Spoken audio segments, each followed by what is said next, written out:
नमस्कार दोस्तों। आज की ये वीडियो उन लोगों के लिए सबसे ज्यादा इंपॉर्टेंट है जो यंग एडवोकेट्स हैं, जिन्होंने अभी अभी अपनी लॉ पास करी है या जो अभी अभी उन्होंने अपना बार काउंसिल के अंदर एनरोलमेंट कराया है या एआईबी का एग्जाम दिया है या क्लियर किया है या लॉ स्टूडेंट क्यों ना हो। तो ये वीडियो आपके लिए बहुत इंपॉर्टेंट है। आप सभी लोगों के दिमाग में एक सवाल जरूर आता होगा कि मुझे लिटिगेशन कैसे करनी चाहिए और कौन सी लिटिगेशन चूज करनी चाहिए और कितने तरह की लिटिगेशन एक्चुअल में होती है। ये हमें कोई बताने वाला नहीं होता। आप लॉ के अंदर अपनी एलएलबी जब कर रहे होते हो, ये आपको कभी नहीं बताया जाएगा। आप after the completing your LLB आप कोई सीनियर को ज्वाइन करते हो, किसी चैम्बर को ज्वाइन करते हो, कोई कंपनी को ज्वाइन करते हो, वहां पे भी आपको एरियाज नहीं बताए जाएंगे कि लिटिगेशन के अंदर और क्या क्या चीजें होती हैं। इसीलिए हम एक ही जगह पे स्टक होकर रह जाते हैं क्योंकि हमने एक्सप्लोर नहीं किया होता और ना ही हमें कोई बताने वाला होता है।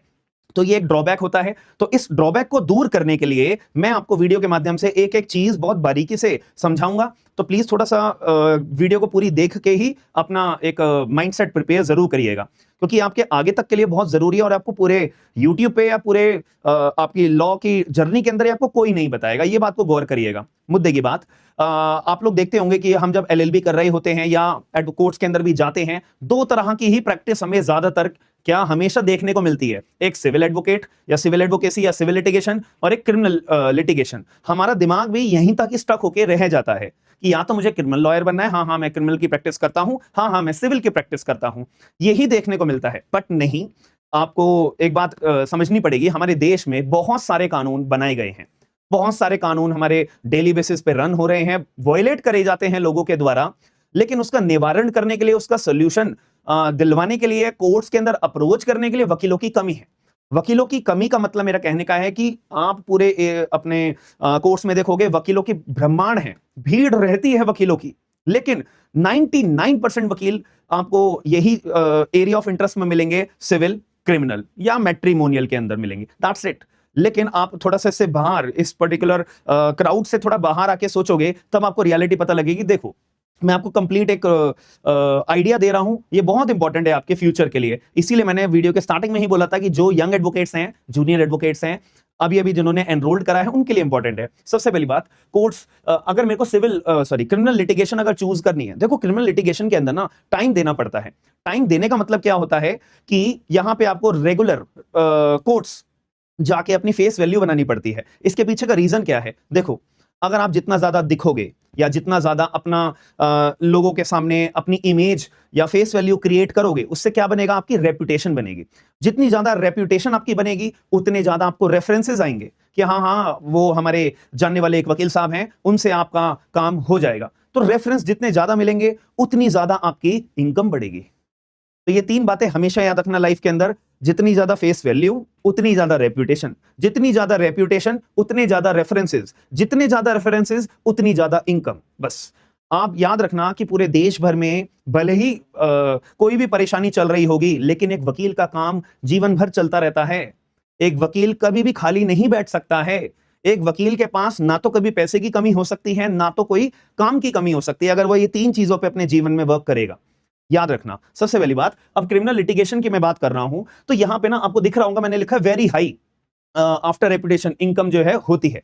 मैंने वर्ड यूज करा है रेपुटेशन। एक बार आपने अपनी रेपुटेशन अगर बना ली है मार्केट के अंदर, मार्केट का कहने का मतलब यह है कि आप जहां पे रहते हो, जिस कोर्ट के अंदर आप आना जाना करते हो, अगर वहां पे आपने अपनी एक इमेज, रेपुटेशन ऐसी बना ली है कि हाँ, कि मेरे से बेहतर बेल के मैटर्स को कोई और डील नहीं कर सकता, मेरे से बेहतर ट्रायल या आर्ग्यूमेंट और कोई नहीं कर सकता, ठीक है, तो आपकी बहुत इनकम, आप मुंह बोले पैसे आपको दिए जाएंगे। मुंह बोले आपने बोल दिया बेल कराने के मैं 25,000 लेता हूं, 50,000 लेता हूं, तो दिए ही जाएंगे आपको।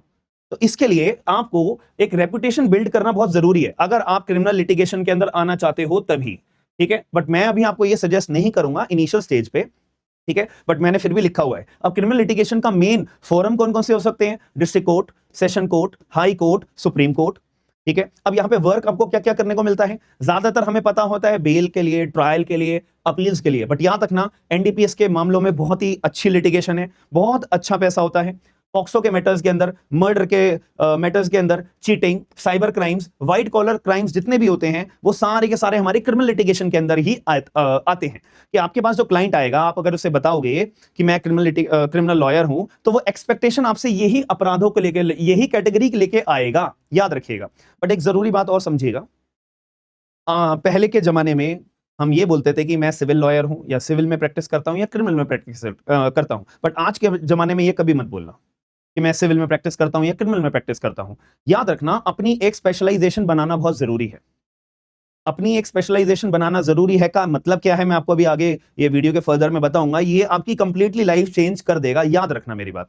सेकंड मैं पॉइंट बता रहा हूं, सिविल लिटिगेशन। सिविल लिटिगेशन के अंदर क्या होता है कि जितना ज्यादा आप प्रोसीजर को याद करते चलोगे या समझते चलोगे, उतने ज्यादा आपकी इनकम अपने आप बढ़ती रहेगी। क्यों? मैं ये बोलना चाह रहा हूं कि अगर प्रॉपर्टी डिस्प्यूट का मामला आता है तो इसका अपना एक अलग प्रोसीजर है। लर्न करना पड़ेगा, समझना पड़ेगा, थोड़े धक्के खाने पड़ेंगे, लोगों से पूछना पड़ेगा, एलमद के पास जाके सीखना पड़ेगा, फाइलिंग काउंटर पे जाके हमें सीखना पड़ेगा। दूसरा, मनी रिकवरी के मामलों का अलग प्रोसीजर है।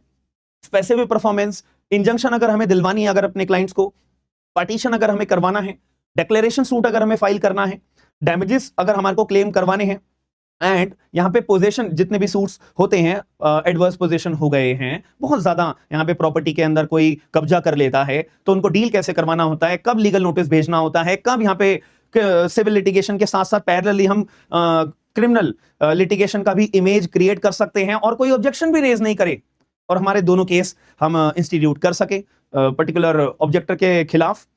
सिविल लिटिगेशन की हमारी भी यहाँ पे सुनवाई चलती रहेगी, क्रिमिनल लिटिगेशन की भी चलती जाएगी। बट ये कैसे पता लगेगा? यही एक टास्क होता है। अगर ये टास्क आपने सीख लिया है तो आपको एडवोकेसी में कोई कमी नहीं आएगी, याद रखिएगा। तो सिविल के अंदर मैंने आपको क्या बोला है, जितना ज्यादा प्रोसीजर को याद करोगे, जितना ज्यादा सीखोगे, उतनी ज्यादा ही आपको एरिया आप अपना एक्सपेंड कर सकोगे कि यहाँ पे आपको डील करने के लिए आप ये इनमें से सारे चूज ना करते हुए इनमें से कुछ कैटेगरी अपनी स्पेशलाइजेशन आप जनरेट कर सकते हो। तो जो क्लाइंट आएगा ना, वो अपने एक माइंडसेट से आएगा कि यार ये जो वकील साहब है प्रॉपर्टी डिस्प्यूट के मामले देखते हैं तो ये मेरा काम 100% कराई ही देंगे, फिर आप जो भी मुंह वाली फीस चार्ज कर सकते हो। ठीक है जी, अब आगे चलते हैं। इसके अंदर थर्ड चीज आ जाती है फैमिली कोर्ट के अंदर। अगर आपको प्रैक्टिस करनी है, ये मोस्ट कंसिस्टेंट प्रैक्टिस है। मतलब यहाँ पे आप कभी भी खाली नहीं बैठोगे, डेली आपकी कोई ना कोई हियरिंग कोर्ट्स के अंदर आपकी डेट्स लगी हुई होंगी। बट यहाँ पे इनकम जो सोर्स होता है वो डिपेंड करता है कि आपके क्लाइंट के बेसिस पे। बट यहाँ पे कंसिस्टेंट अगर आप रहना चाहते हो कि डेली अपने आप को बिजी रखना चाहते हो, तो फैमिली कोर्ट की practice is very very prominent. Divorce के मैटर्स, मेंटेनेंस के मैटर्स, डोमेस्टिक वायलेंस के, चाइल्ड कस्टडी के, गार्जियनशिप के, एडॉप्शन के। तो आपको अपना माइंडसेट प्रिपेयर करना है कि अगर मेरे को फैमिली कोर्ट के अंदर प्रैक्टिसिंग लॉयर अपना बनना है तो ये एरियाज हैं मेरे को जो डील करने हैं, इन एरियाज के ऊपर मुझे वर्क करना है, इन एरियाज का मुझे प्रोसीजर सीखना है कि मैं जहां पे रहता हूं वहां पे कितने फैमिली कोर्ट हैं, कौन सा फैमिली कोर्ट कौन सा जुरिडिक्शन अपनी कवर अप करके रखता है। ठीक है, फाइलिंग काउंटर कौन से कोर्ट का कहां पे है, अगर मुझे कोई केस फाइल करना है डिवोर्स का, मेंटेनेंस का वगैरह वगैरह, तो वो मैं कौन से कोर्ट में जाऊंगा, ई फाइल करना है तो वो कैसे करूंगा। ये होते हैं सारी प्रोसीजर जो आपको सीखने पड़ेंगे इनिशियल स्टेज पे। मैं आपको एक सजेशन यही दूंगा कि 6 महीने के अंदर अंदर जो भी पर्टिकुलर एरिया ऑफ इंटरेस्ट आप अपना चूज करना चाहते हो, तो वो 6 महीने के अंदर अंदर आप ये पर्टिकुलर प्रोसीजर अगर सीखना चाहोगे तो सीख लोगे। कोई बड़ा टास्क नहीं आपको लगेगा। जैसे ही आप थोड़े थोड़े प्रोसीजर सीखने लगोगे तो आपको समझ में आने लगेगा कि हाँ, नेक्स्ट मैं कोर्ट के अंदर या फोरम के अंदर या ट्रिब्यूनल के अंदर जाऊंगा तो मेरा टारगेट कहां होगा, जहां से मेरे को मेरी बात जो मैं सीखने आया हूं वो पता लग पाएगी। ठीक है, अब आ जाते हैं बात चेक बाउंसिंग के मामलों में। ये बिगिनर्स के लिए एक्सीलेंट है। जितने भी आप बिगिनर्स लॉयर्स हो तो उनके लिए चेक बाउंसिंग के लिटिगेशन इज मोस्ट इंपॉर्टेंट। मैं आपको यही सजेस्ट करूंगा कि आप स्टार्टिंग से अगर चेक बाउंसिंग के लिटिगेशन का प्रोसीजर सीख सकते हो तो इस पे वर्कआउट जरूर करिएगा। It is very important and very very good, excellent है ये लिटिगेशन के लिए। कि एनआई एक्ट के मामले, कमर्शियल रिकवरी के मामले, एग्जीक्यूशन, सेटलमेंट, पार्टीज का सेटलमेंट कराना भी एक बहुत बड़ा टास्क होता है। सुनने में इतना इजी लग रहा है कि दोनों पार्टीज को सेटल करवाने, no, you are been an advocate. आपके क्या स्किल्स रहेंगी, क्या आप मुंह से बातें बोलोगे ताकि दोनों पार्टीज आपकी बात सुन के इतनी ज्यादा खुश हो जाए या एग्री कर जाए और दोनों पार्टीज सेटलमेंट अपना कर लें। मेन टास्क आपका ये होगा, दैट्स इट। आगे की बात करें कमर्शियल लिटिगेशन, यहां पे क्या होता है कि यहाँ पे अच्छे क्लाइंट्स मिलते हैं। मतलब यहाँ पे जो क्लाइंट आपको मिलेंगे वो पैसा अच्छा देंगे, बट ये है कि रेगुलर क्लाइंट नहीं आएंगे आपके यहाँ पे कमर्शियल लिटिगेशन के अंदर। ये बात को थोड़ा सा आपको गौर करना है। कमर्शियल कोर्ट के अंदर ये सारे मामले आपके चलते हैं। कॉन्ट्रैक्ट के डिस्प्यूट्स, रिकवरी के डिस्प्यूट्स, बिजनेस के डिस्प्यूट, इंफ्रास्ट्रक्चर के डिस्प्यूट्स यहाँ पे आ जाते हैं। अब अगर हम बात कर लेते हैं आर्बिट्रेशन, यहाँ पे सबसे ज्यादा पैसा बनता है और आजकल देखोगे तो जो ज्यादातर वकील है ना, वो आर्बिट्रेशन के अंदर अपने आप को एंट्री देने की कोशिश कर रहे हैं, आर्बिट्रेशन के ऊपर ज्यादा अपना फोकस कर रहे हैं। जो भी यंग लॉयर्स हैं, जो डेली प्रैक्टिस करते हैं, उनका एरिया ऑफ इंटरेस्ट जो है वो आर्बिट्रेशन के अंदर बना रहे हैं, because this is the future. एक तो मैं फ्यूचर के पर्पज से बोलूं तो arbitration is very very very best option. तो यहाँ पे क्या होता है कि डोमेस्टिक आर्बिट्रेशन, इंटरनेशनल आर्बिट्रेशन के अंदर आपको ये थोड़ा थ्योरी भी आपको पढ़नी पड़ेगी, याद रखना। यहाँ पे थ्योरी अगर आपकी अच्छी रहेगी, दिल्ली के अंदर तो अपना एक पूरा फोरम है, आप चेक करिएगा, वहां पे एक बार विजिट भी करिएगा, तब आपको पता लगेगा डोमेस्टिक आर्बिट्रेशन। और इनका तो एक बार दिल्ली के अंदर DIAC के नाम से है, ठीक है। तो यहाँ पे एक जॉब भी निकली थी, शायद मैंने आपको अपडेट करा होगा अपने टेलीग्राम के ऊपर भी, कि DIAC के अंदर रिसर्चर्स की जॉब आई हुई है। तो आप लोग वहां पे अपने आप को स्विच कर सकते हो कि अगर आपको सीखना है कि 1 महीने की रिसर्च वहां के फोरम के अंदर आपने अगर जॉब के लिए अप्लाई करा और सिलेक्शन हो गया, तो पता लग जाएगा कि कैसा कामकाज होता है। यही तो हमें पता करना है, मेन चीज हमें यही चीज तो पता करनी है, ताकि हम अपनी चीजों को एक्सप्लोर करने जो आए हैं, हमारा जो मिशन है, हमारा जो टास्क है वो, और उस टास्क को पूरा करने के लिए हमें कोई पैसे भी दे रहा है। वेरी नाइस ऑप्शन, ठीक है। तो जितने भी रिसर्च जॉब्स आती हैं, जो जो फोरम के अंदर आप लोग अपना मन बना रहे हो, तो वहां पे अप्लाई करके प्रोसीजर सीखने का एक बहुत बढ़िया ऑप्शन है, तो वो ऑप्ट जरूर करिएगा। इंटरनेशनल आर्बिट्रेशन, कंस्ट्रक्शन के आर्बिट्रेशन, ठीक है, कमर्शियल आर्बिट्रेशन। अब ये कंज्यूमर लिटिगेशन है, यहाँ पे आप ज्यादा अच्छा अर्निंग हो जाती है, डिपेंड करता है क्लाइंट बेस के ऊपर, ठीक है। बट ये आपका इनिशियल स्टेज के लिए बहुत अच्छा ऑप्शन होता है। यहाँ पे ज्यादा कुछ प्रोसीजरल वर्क आपको सीखने की जरूरत नहीं होती है, बस आर्ग्यू कैसे करना है, अपने क्या बात मुझे रखनी है, कौन सा डॉक्यूमेंट पेश करना, कौन सा मेरे को पेश करना चाहिए ताकि मेरे क्लाइंट को रिलीफ मिल पाएगी। ये छोटे छोटे आपको टैक्टिक्स सीखने पड़ते हैं कंज्यूमर लिटिगेशन के अंदर। डिस्ट्रिक्ट कमीशन के अंदर, स्टेट कमीशन, नेशनल कमीशन में कब कब अप्रोच कर सकता हूं, ये आपको पता होना जरूरी है। और इनका जुरिडिक्शन, पेक्यूनरी जुरिडिक्शन इनका कितना होता है, ये आपको पता होना जरूरी है, ठीक है। यही एक वकील का काम है, एक आम आदमी को तो पता नहीं होता, पेक्यूनरी जुरिडिक्शन नाम की चीज भी नहीं पता होती है। मेरे को सिविल लिटिगेशन में भी ये पॉइंट रखना चाहिए कि pecuniary jurisdiction is very important point, territorial jurisdiction is very important point. और हर एक जो ऑप्शन है ना, इनका सब्जेक्ट मैटर जुरिडिक्शन एक अपना पूरा ही अलग होता है, ये आपको सीखना बहुत जरूरी है, ठीक है। इनिशियल स्टेज पे मेडिकल नेग्लिजेंस, बिल्डर के डिस्प्यूट्स होते हैं कि बिल्डर ने, और इंफ्रास्ट्रक्चर क्लेम्स कि मैंने जो फ्लैट मेरे को बोला गया था उसके अंदर जो फैसिलिटीज मुझे बोली गई थी वो नहीं मिल रही हैं, सीधा कंज्यूमर फोरम में जाके अपने रिलीफ दिला सकते हो, दैट्स इट। आगे चलते हैं, रेरा। ये बहुत ही पॉपुलर लिटिगेशन होती है जो मेट्रो सिटीज हैं, केवल वहीं पर। अगर आप मेट्रो सिटीज के अंदर रहते हो तो रेरा के लिए भी आप बेस्ट ऑप्शन चूज कर सकते हो। बिल्डर डिस्प्यूट के मैंने फ्लैट, मेरे को जो मैंने टोकन मनी दिया था, बिल्डर ने मुझे बोला था 1 साल के अंदर अंदर वो मेरे को फ्लैट का पोजीशन दे देगा, बट दिया ही नहीं है। रेरा के अंदर ये डिस्प्यूट जाएगा सीधा सीधा, ठीक है।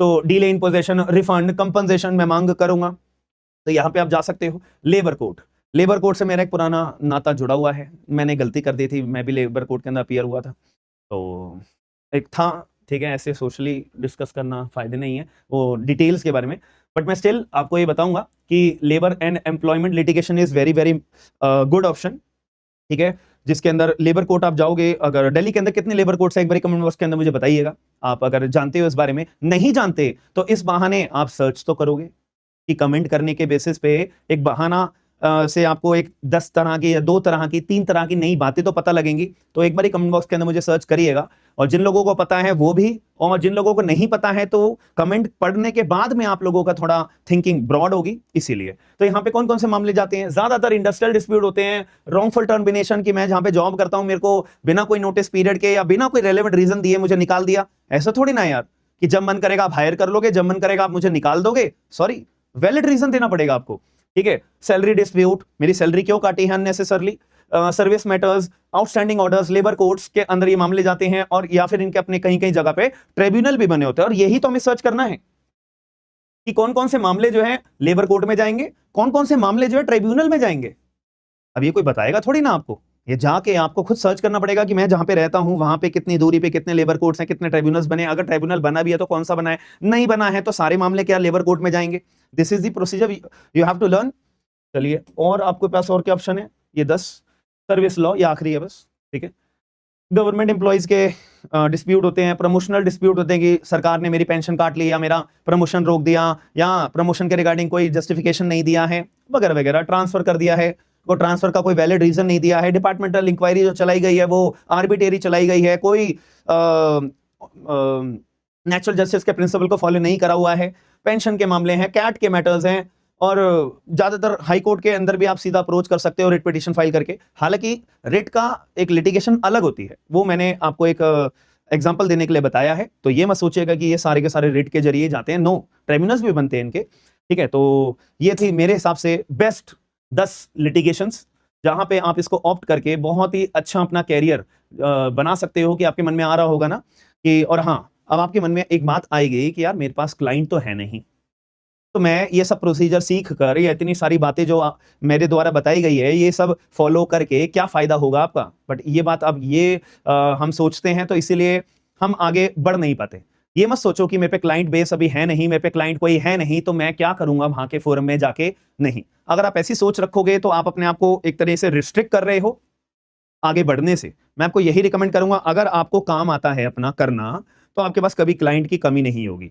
अगर आपको काम नहीं आता है अपना करना, तो क्लाइंट की भी कमी रहेगी, इनसिक्योरिटी भी रहेगी, अंडर कॉन्फिडेंट फील करोगे, जज साहब के सामने कैसे बोलना है, क्या बोलना है, ये कभी सीख नहीं पाओगे। इसीलिए सबसे पहला आपका एक इंटेंशन ये होनी चाहिए, काम आना। अगर आपको करना आ गया, तो लाइफ में सारे काम आपके रास्ते खुलते चले जाएंगे। बस। तो अगर आपको ये वीडियो थोड़ी लंबी हो गई होगी, बट स्टिल मेरा मेन अप्रोच यही है, आप तक मेरी बात पहुंचाना। अगर ये वीडियो पसंद आई है तो प्लीज अपना लाइक करके ये शो करिएगा कि आपको पसंद आई है। कमेंट करके ये शो करिएगा कि सर आप जो है ये 10 ऑप्शन बताएं, इसके अलावा और 10 ऑप्शन भी मुझे बताइए। तो मैं ये दोनों पर्टिकुलर लाइक और कमेंट से ये समझ पाऊंगा कि आपकी इंटेंशंस क्या है। तो मुझे एक बार कमेंट बॉक्स के अंदर अपना पॉइंट ऑफ व्यू जरूर बताइएगा। मिलते हैं नेक्स्ट वीडियो के अंदर। थैंक यू, धन्यवाद।